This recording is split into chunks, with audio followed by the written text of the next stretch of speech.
Graças a Deus a todos os irmãos e irmãs que entram neste vídeo hoje para achar uma resposta, uma palavra de Deus que venha encher o coração de alegria, o que seja para ser uma resposta, né? Para mim e para você, né? Amém? Irmãos, hoje a palavra vai ser forte, poderosa, vai se encontrar no livro de Salmos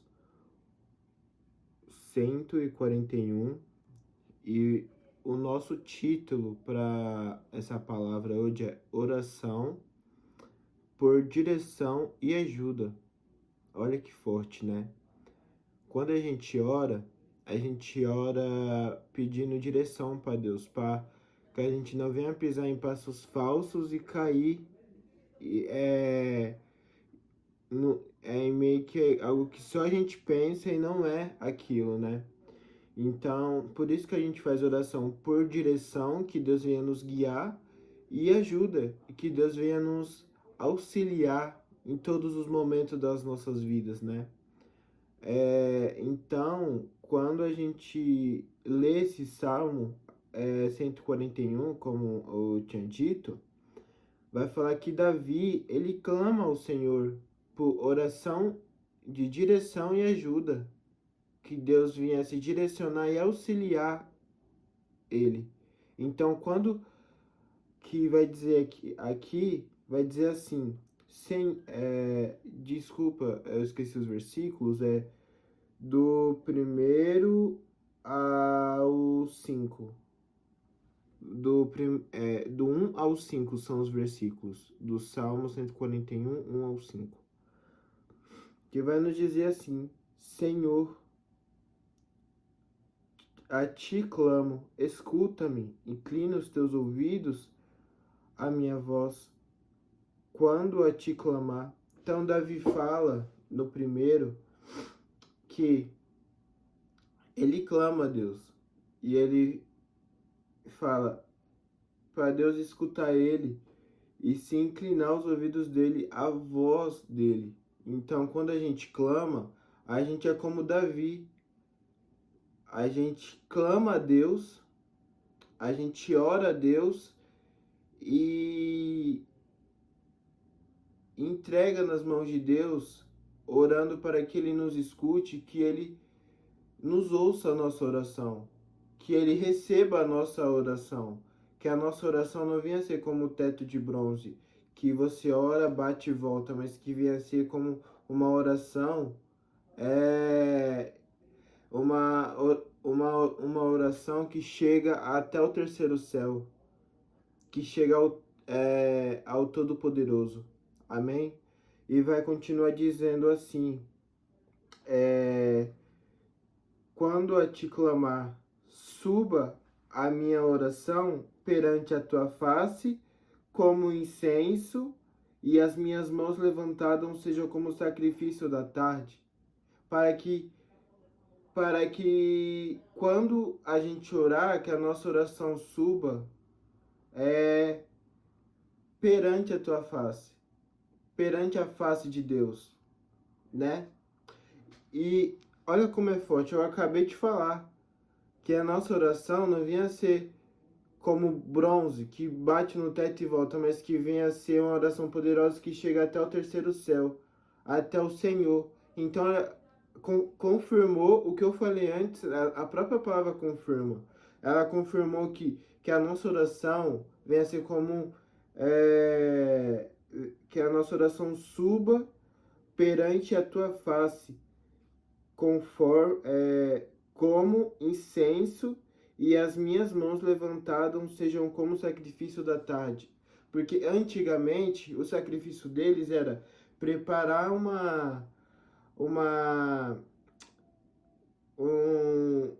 um monumento de pedra, colocar lenhas, pegar um cordeiro e deixar em sacrifício. E ali eles deixavam queimar, que até que se consumisse todo, Deus aceitava o sacrifício. Então hoje, quando falam assim, igual tá falando na palavra, e as minhas mãos levantadas sejam como o sacrifício da tarde. Quando a gente está com as mãos levantadas, a gente está como modo de como modo de sacrifício. Quando a gente está assim, a gente está clamando ao Senhor, entregando ao Senhor, e o Senhor está recebendo. Assim como antigamente queimava o cordeiro, e era como Deus recebesse, que Deus recebia, a glória a Deus, a gente, quando a gente está assim orando para Deus, Ele recebe a nossa oração e nosso clamor. Amém? E no 3 vai dizer: põe o Senhor uma guarda à minha boca, guarda a porta dos meus lábios, que o Senhor venha guardar a minha boca, a sua boca, os meus lábios e os seus lábios, para que a gente venha falar o que Ele venha nos guiar, mas não que a gente venha falar o que venha ser de nós, mas o que venha ser dele. Porque muitos falam o que não deve no lugar onde não deve, no lugar errado, na hora errada. E assim está falando aqui. Põe o Senhor uma guarda à minha boca, que o Senhor venha guardar a minha e a sua boca, para que a gente venha falar o que Ele permitir ser falado.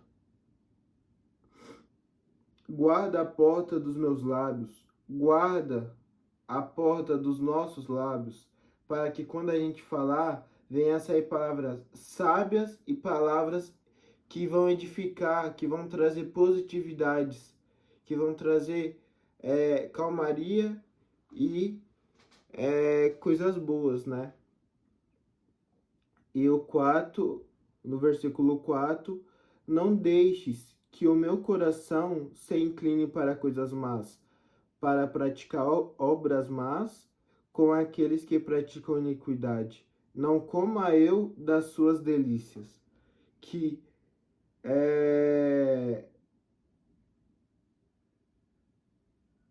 o nosso coração não se incline para as maldades desse mundo, escolhas más desse mundo, mas que a gente venha ter o coração somente a Deus. E tudo que vir contra a vontade dele, contra o querer do Senhor, que seja repreendido, que caia por terra. E que a gente venha entender que não tem, igual muita gente fala, um exemplo, um dia tá na igreja, o outro dia tá no meio da bagunça. Mas pensa, não existe duas mesas, não existe dois lados, é Cristo ou o mundo. Então, quando a gente tem essa percepção, aqui já fala, aqui no versículo que eu falei, não deixes que o meu e o seu coração se inclinem para as coisas ruins desse mundo, que não nos acrescenta nada, porque a gente já tem a Deus. O que Ele nos traz coisas positivas, que edifica a nossa vida e tudo que a gente faz. Então, tudo que a gente aprende com Deus são coisas boas, mas que a gente não deixe de aprender coisas boas para querer aprender coisas más desse mundo. Mas que a gente venha ter a sabedoria de saber discernir o que é bom e o que é ruim nesses momentos das nossas vidas, amém? E no último versículo, irmão, vai dizer: fira-me o justo, e será isso uma benignidade. Repreenda-me, e será um excelente óleo que não me ferirá a cabeça, porque orarei continuamente contra suas maldades. Que no 5, irmãos, eu demorei para entender, fiquei com um pouco de complexidade, mas eu orei a Deus, Deus me deu sabedoria, eu consegui entender. Fira-me o justo, e será isso uma benignidade. Que quando fala fira-me, que pode acontecer o que acontecer, mas quando fere um justo, age como um ato de pode me ferir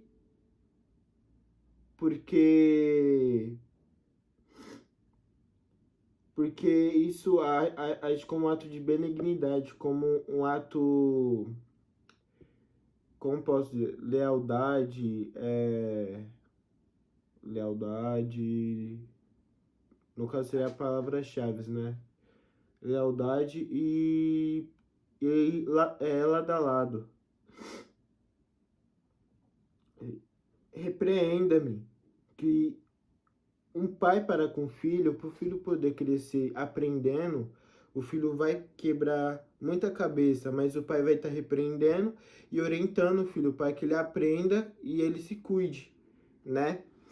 Ele vai dizer o outro e vai continuar dizendo: será um excelente óleo, o que não me ferirá a cabeça, porque orarei continuamente contra as suas maldades. Que quando a gente é justo, e como falou no 5, fira-me o justo, que muitas vezes a gente passa por situações que são justas. E isso age como benignidade. Isso age como a gente passou porque precisou passar no momento que precisou ser passado, né? Então, vai continuar dizendo, será isso uma benignidade? Será isso algo que faz parte da vida? Faz parte de estar sempre ali na guerra, sempre ali lutando, sempre ali batalhando por aquilo, mas sabendo que vai ter suas dificuldades. Que na Bíblia vai dizer assim, irmãos, que no mundo haverá aflições. No mundo vai ter suas aflições, mas a gente tem que aprender, saber lidar em, sempre estando em comunhão com Deus, sempre estando em oração e jejum.